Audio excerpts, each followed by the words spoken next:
you know, sad not to see him. Good to see Hattie, of course. But the other chaps briefly spoke to Danny. I mean, typical Danny. He left a message the other day. In fact, I was in the middle of a voice recording thing, and he called up and said, "I can't speak to you now. Let's speak in an hour's time." I tried to call and got a message, the thing, and then we haven't spoken. So I don't know what that was about, but you know, he's a daddy now, so I'm sure he's matured and become a proper family man that we all have to be every now and then. Excellent. I'm pity I'm not going to be able to have a chat with him about that, but you know, he seems to be in good form anyway. So yeah. Chris, over here, mate. We've got puzzles here that you haven't mentioned yet. Okay. Bloody hell, it looks a bit dodgy.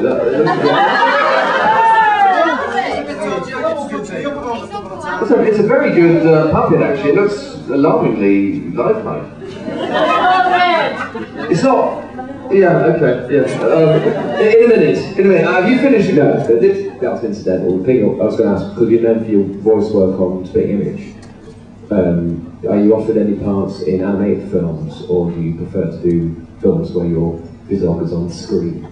No, I've been offered some stuff for animation, but recently it hasn't really fitted in. The main work I've been doing is this massive speed thing, and that does take up so much time, and it is quite tiring because you're travelling. You've got full days. You've got to travel to, you know, all over the place, and it actually takes up so much time. I tend not to do any other work while that goes on. So, and that's been going on for about 9 months, and it's just finished now. So yeah, I'll look at animation work, but you know, TV's changed. The industry's changed a lot since the heyday, you know, which to me was obviously the Red Dwarf era so far, you know, and these days they try and package things, and you get people who phone you up and say, or phone my agent up and say, "Would you want to come and do this?" and everything, and I just say, well, do I want to come and do that? What do you offer you? You're saying you want me to do the part. It's not like the old days where they sent you a part and say, we want you to do that, we want you to have a go at that, come and audition, come and do it, come and whatever. Now they say, do you want to come and meet up and come inside of rock and roll with us and you know, do this and do that, and then end up with something?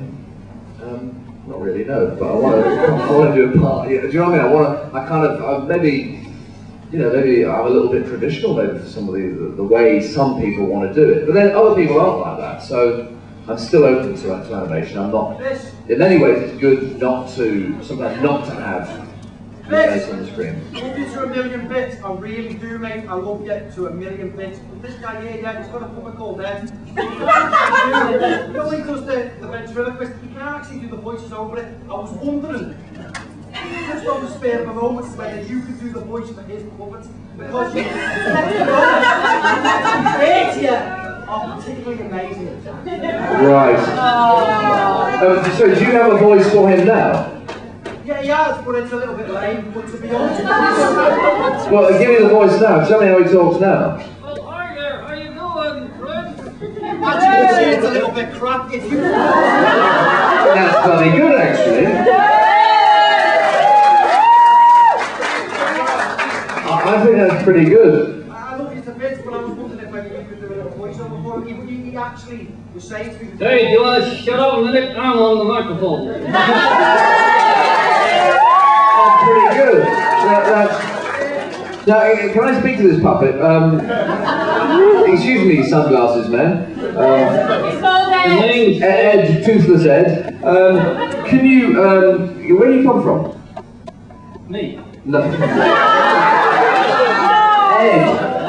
He means me. He means me. Oh, right. I come from Florida. Florida, right. Okay, Ed, have you spent any time in England? Ever since he got me here. Which is how long? Going on for 11 years. Okay. Now, how's Ed's accent? So you did no, right. I'm going to give the accent coach. So I think you've got a great tone for the voice. So once the accent's brushed up by the drama school head of accent, then we're going to be absolutely fine with Ed. So he's all right for the moment, voice-wise. But you know, if I can think of anything before the end of this session, I will put my 2 pence in. Next question. Someone at the back of the room. I'll come back, believe me. There's a girl at the back, right at the centre there. Yep, waving now. Hand gone down. No, that one, standing up, yeah. Life would be much better. He's had some trim and no one slimmer. You'll never need a Zimmer. I can't believe it's on more reliable than a garden trimmer. Trimmer to be misread. He's never been mistaken for your winner. Bald and his head. Oh shit! I'll tell you what. There's a little bit more than I did before, yeah? Yeah. So look, we'll still do Islands in the Stream at some point. Let's get another question. Young girl in pajamas down here. Oh, here she is, right. Oh, kiss goodnight. So I'm just going to kiss you goodnight. Good night, and thank you for coming, and you're probably actually getting out a good time. Yes! Excellent. Sleep tight, dear heart. Girl down here. That's you. There's a microphone coming your way in nanoseconds. Seeing as you mentioned you were working with Spitting Image in your early career, I want to know, a friend of mine was torturing me playing the chicken song all the time from his mobile phone. Were you one of the voices on that song? No. I think they did it with singers, proper singers, people who can sing. And but I did waggle the dolly in the plane. There was a scene in the aircraft where they're going, you know, to Torremolinos or wherever, and I was, I think I waggled John Gielgud or something. It was good. It was number one, wasn't it? It was a good thing for Spitting Image, but yeah, I was just a puppeteer in that one. Okay, chat, middle table, yeah, you. Hello, Mr. Barry. Hello, sir. Hello. I just wanted to ask about your impressions. Are you actually still doing them, and have you got any new ones that you're developing? And if so, can you do some? I still kind of sometimes do them, but I don't, because I'm not in that area anymore. You never feel the pressure to do them, to try and work up new ones. You know, what do I say?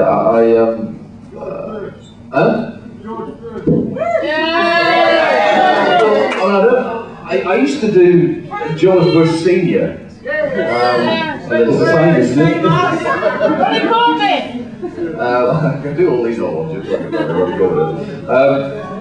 but yeah, I don't really think of anyone new to do, because I don't, you know, it's not what I'm in at the moment, you know. I mean, I end up, you know, listening to the radio. If I'm listening to a football match or something, I'll do a little impersonation of Alan Green, the radio commentator, or John Murray, you know, people like that, you know. I mean, no one knows who they are anyway, so... You know, Alan Green, that's absolutely ridiculous. The referee needs him. He needs to get shot. And then you got John Murray.